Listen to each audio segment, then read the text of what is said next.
Hi, welcome. This is my channel.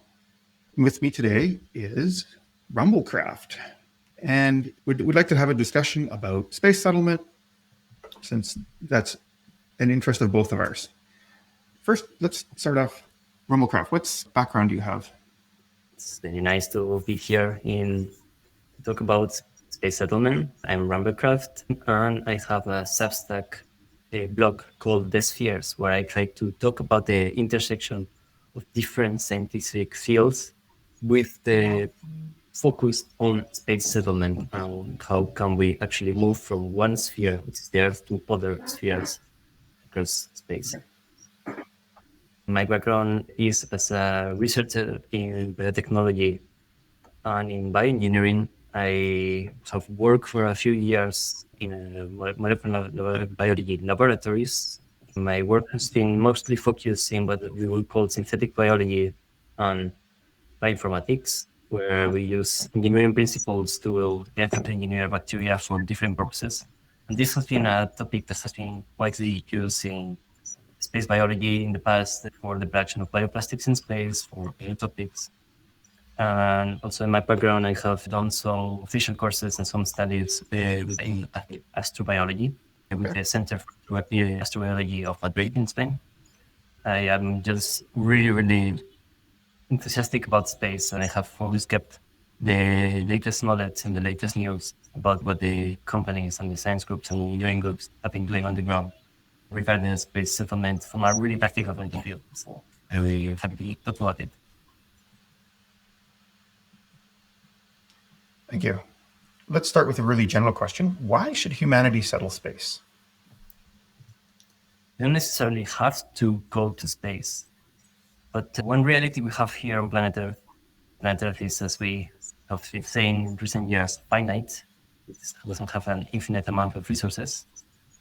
So if we want to grow the economy and the human sphere of influence, the ability to live better and healthier and longer lives, what we have been doing is taking over some of the resources of the Earth that we are sharing with other living species. We are sharing with other ecosystems, with plants and algae, and the whole tree of life.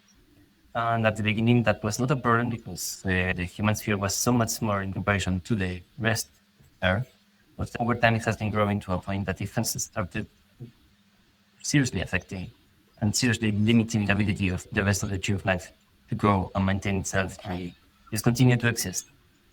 So one way that we could do to maintain both natural world and human world is to move the both of them to new spheres with new resources available, both the moon, Mars, and those planets. Okay. So how do you see the current state of space settlement? Nobody lives there yet. How do you see the current state?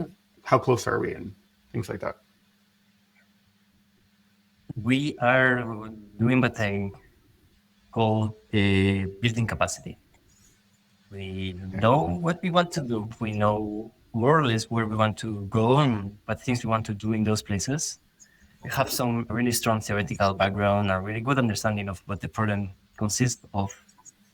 But it's one thing to know that you need to go to the moon and build a base and build a city and extract water and produce metals. A very different one is to actually build rockets on sites, landing pads, develop the machines, troubleshoot the machines so that they actually perform as they are supposed to be. Since, there is a lot of steps from knowing how to do something and actually doing something.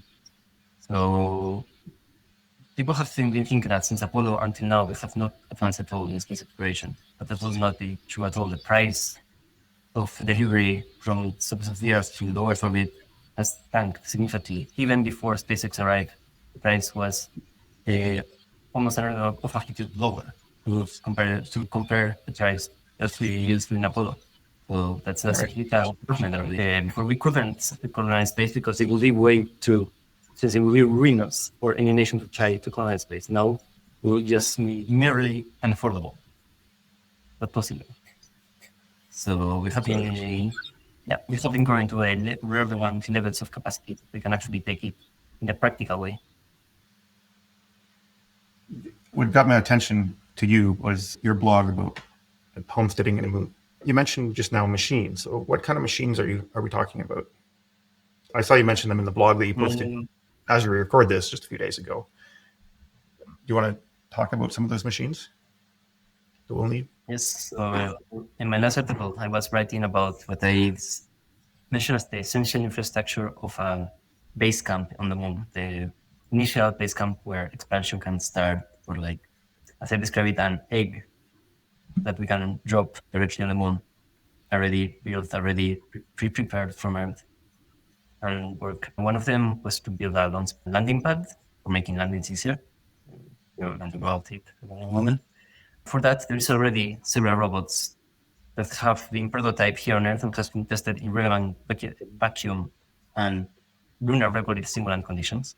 There is some facilities in Adelaide, in Australia. There is a facility in the University of Central Florida where they accurately simulate lunar conditions, and they are testing work-size robots for grading, moving boulders per area. Has been some robots working on sintering that is still at a small scale, but they could easily, over a few years, be scaled up and added to one of these other work robots that are already in development. There's bulldozers, there is ice miners or rock miners in general. And I'm not talking just one or two designed from two prototypes. There is multiple groups and multiple companies with competing designs that can be tested. Will eventually choose an optimal design or maybe even several optimal designs for different tasks. Yep. And you can also have like power generation, power supply. There's a lot of work put into how to carry cables that we can use on the moon or remote power delivery using laser energy transfer. I'm not wrong. There's also some micro energy transfer, but that's not very practical for robots. So there will be an initial fleet we could use to make a living surface on the moon with no presence, a landing pad that would make the landings much simpler. And from that, we could move on adding roads to other places. We could prepare module similar to the ones in the ISS or human habitation, but of course, adapted to all conditions, and then cover it with regolith for shielding and radiation protection. You can start doing serious work with these robots. We are talking about moving thousands of tons per year of regolith. Can you tell me more about the challenges that these machines are coming across? The current challenges on tests. The more practical challenges they are finding is how to deal with moving on regolith, which is it's a, in a way it's a broken rock. That's the sand formed from basalt. What they have found is that the regolith has no consistent density across the entire surface. So there is Oh, seemingly similar densities of regolith on the ground. When you walk on them, on the left wheel and the right wheel, they have different densities. So one of the two sides wheels turns faster on the ground, and then you get stuck on the sand. oh And wow. so I've been finding quite a few. I have know of two groups that have this problem, and they have been trying to find ways of solving around it with better navigation, better software for wheel control, the design of the robot itself. But this is just making a ruggedized version of the robot that can actually survive these conditions. It's a process. That would be the main problem that I've seen these teams have with them saying the robots. The mechanical part of actually moving the robot has been surprisingly efficient, and I have seen some of the videos from the teams directly presenting the results. They work quite fine already. Okay. So I guess making them moon ready in the regolith, particularly in the regolith, and making them small enough so they can be delivered with a rocket. So, what tech miracles do you think have to happen for us to start settling in space? Building enough capacity. My first article was how to get to the moon. And then my main focus was actually to describe what is the limiting the bottlenecks of actually going to the moon. I honestly think it's pretty obvious that the main bottleneck right now is transport cost in particular, and transport size of objects in as a secondary problem. We cannot deliver the few thousand tons of machines that need to be delivered for initial base if that costs the equivalent amount as the GDP of a small country. even if it's playable, even if it's a doable thing that we could do. It's a project we could design from engineering point of view. No country is gonna undertake that process. You cannot spend as much money on space exploration as you spend on the military or on healthcare or education. Not because it's just not politically palatable for any country. So further reductions in costs as the whole space economy grows and the price keeps going up will make it so that some countries can undertake it as an interesting science project and not as a national defining moment as that Apollo was. Right. So, talking of like political, do you see any laws that likely need to be changed to make it possible, or have you even looked into that kind of thing?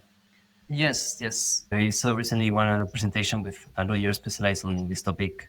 I can give you the link to that later.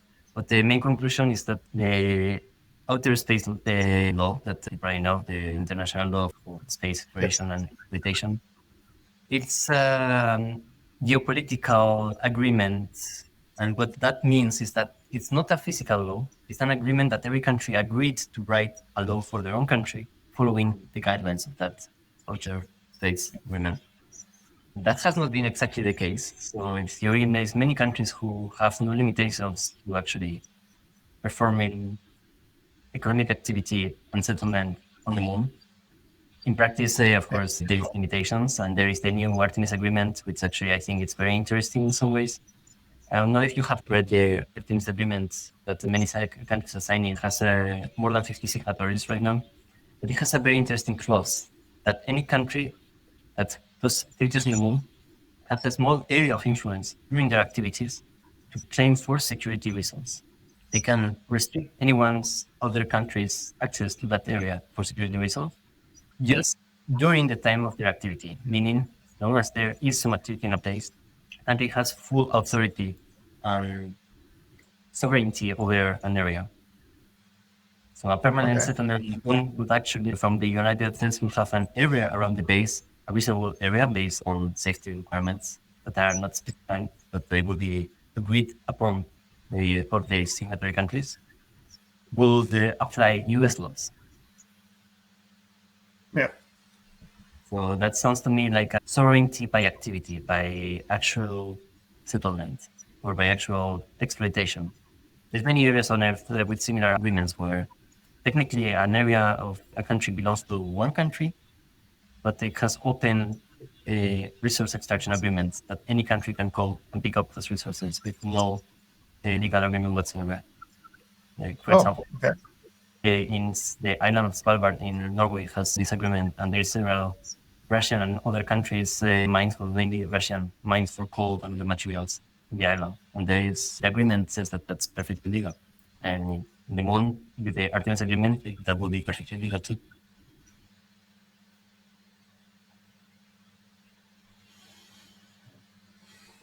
That's really interesting. And thank you.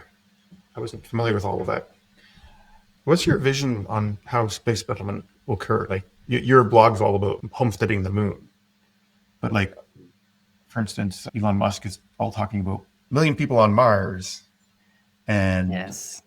back in the '70s, the O'Neill habitats, the O'Neill colonies were a big thing. Yes. Why do you specifically think the moon's the better choice?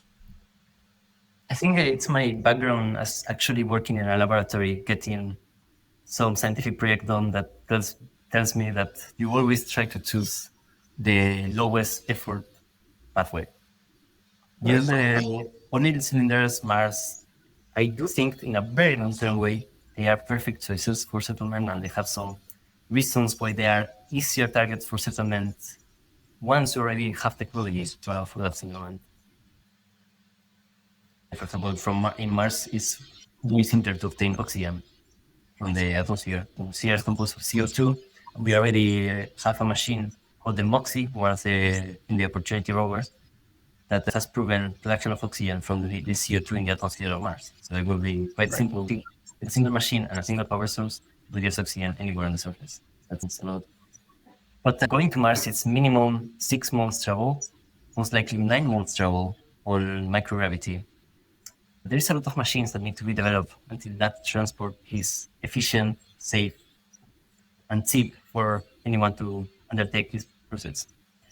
Elon Musk is thinking about this process from an engineering background. He has a NASA-style project where he directs a lot of people to do an engineering target, to go to Mars. But we are not going to go to Mars once or go to Mars 1,000 times or go to Mars 1 million people, as he says, making a 1 million people city on Mars. That's Yeah. way as small a scale for the any kind of settlement. What I'm saying is that we need to have open access to any person who would like to go for a reasonable amount of price. The way I'm thinking about it is the price per home a person could go to a target place and perform an economic activity in that place that will allow it to keep living an ongoing life by itself. With other people living in that area. So the moon offers the ease of transport. Yeah. You need one rocket to get to low Earth orbit, one rocket to send low Earth orbit to low lunar orbit, one lander from low lunar Earth orbit to the moon. We could have a machine going all of those, but it would be more efficient to do it with specific machines for its levels of trip. You could do them as the transatlantic ships used to do the transport between Europe and America with the colonies. Make them mass efficient, make them space efficient, make them as cheap and accessible as possible. Once you find you do need initial investment to get survivable conditions on the moon. After that, you could use regular trips, bring in millions and millions and millions of colonists, according to the demand of labor and sometimes it simplifies operations when it's a 3-day transport, but it's not as it's one transport. Yeah. And also think about the number of rockets it needs to transport the same amount of people between Earth and Mars and Earth and Moon. That rocket is tied for 6 months going, 6 months back. Not 6 months back because the return leg of the trip has to follow orbital dynamics, so it will probably be 2 years on Mars until it comes back. In the fall trip, they will to Mars and back will be at least 2 years, a year and a half, at least. So that rocket is not doing anything in that time. Well, it hits on Earth, and you have these 3 separate ships. You can have constant transport from Earth to Earth orbit, Earth orbit to Moon orbit. It's way simpler. It's way more efficient. It's like why buses are cheaper per ticket than cars. You have higher rate of utilization of the machine, the capital you're investing. Okay. Taking a different track for listeners who are like young people or students right now, what kind of advice can you give on how to get into the space industry?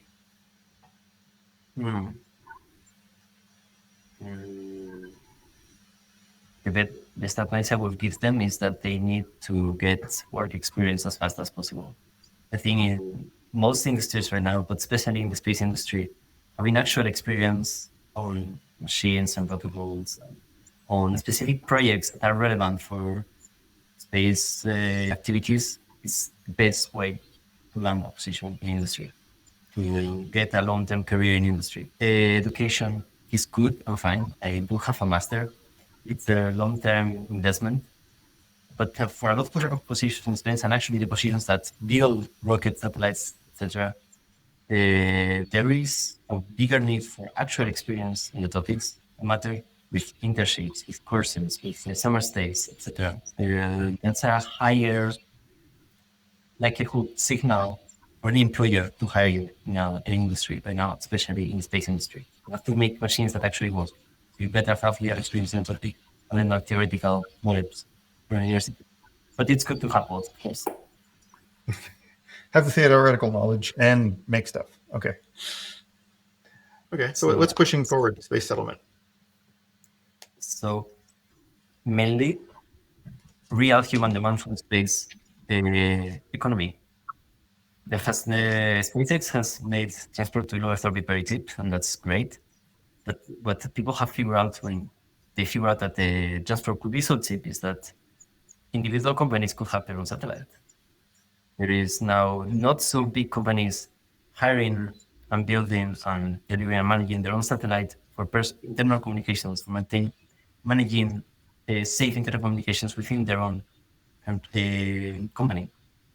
These are not hundreds of $1 million companies; they are relatively smaller in communications, etc. Mainly communications is the main market that has been growing. But the market that is about to grow, and it's definitely going to grow really fast, is the construction of computing servers on space. And I don't think people have the knowledge of how fast this industry is developing. The computing servers here on Earth already consume a gigantic amount of energy that I don't think most people understand. In USA, it's estimated that they already consume 10% of all electric power, more or less. That's absolutely gigantic amount of energy compared to what we already use to do everything else in the economy, and it's just growing exponentially. And there is some reasons why all of that proves that power consumption and computing and cooling down of the servers could be done very efficiently in space. And since the transport of data between the servers and Earth is not really that costly, the same antennas and etc., it could be perfectly good on space because there's no transport after the server is delivered. There's no physical transport of material. So it seconds delivery of economic value a lot. So there is multiple startups have been working for a couple of years already on building a standard computing satellite that could be used to, as the same way that a server farm is used here on Earth for training AI or similar stuff. They have work on basically the main problem that they find is that power, it's surprisingly, it's not a big enough of a problem to think, or it's nearly not a problem at all because there is too much power in space.